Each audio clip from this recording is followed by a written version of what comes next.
I don't know if you've ever seen one of those wonderful pictures that consist of shapes and colours all merged and blended together on a poster or in a book. And these wonderful pictures, when you look at them, you don't see anything for a while. And then if you look at them just right, something happens and you're able to see a shape emerging out of the picture.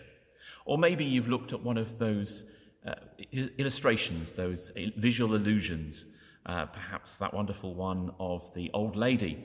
And if you look at it slightly differently, you can see a young lady, all on the same piece of paper.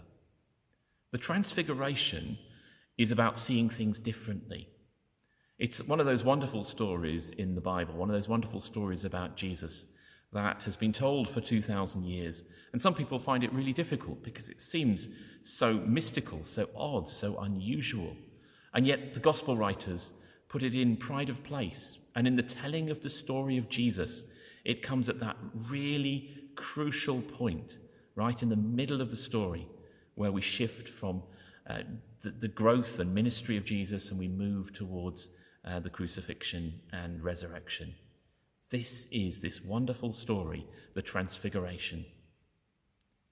And what it is a bit like those pictures, where one moment the world seems one way and the next it seems completely differently. At one moment the world is transformed. Jesus is transfigured. He appears differently, he seems differently, he is different. And the disciples see Jesus not through their own eyes, but through the eyes of God. They hear God speaking and telling them what they see, what they're experiencing. It's a moment of transfiguration. And for us in the world today, this story retains its significance. It's all too easy to be lost in the difficulties of everyday life and all of the things that we can see and touch, which seem so important, so real, so powerful.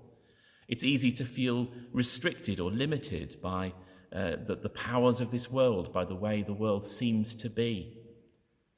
And yet God invites us to see the world differently.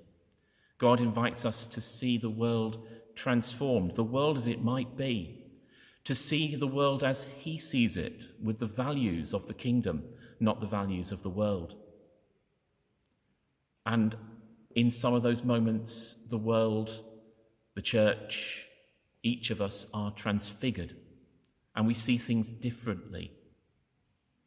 I wonder, in 2021, how the world might look if we see it as God sees, how we might see each other, who we might think of as being valuable and important, what we might think of as being possible,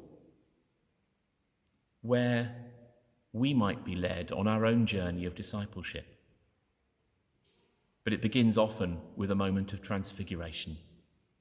And I pray today that you will see God at work again in the world, and that he will call you to respond in love and action. In the name of Christ. Amen.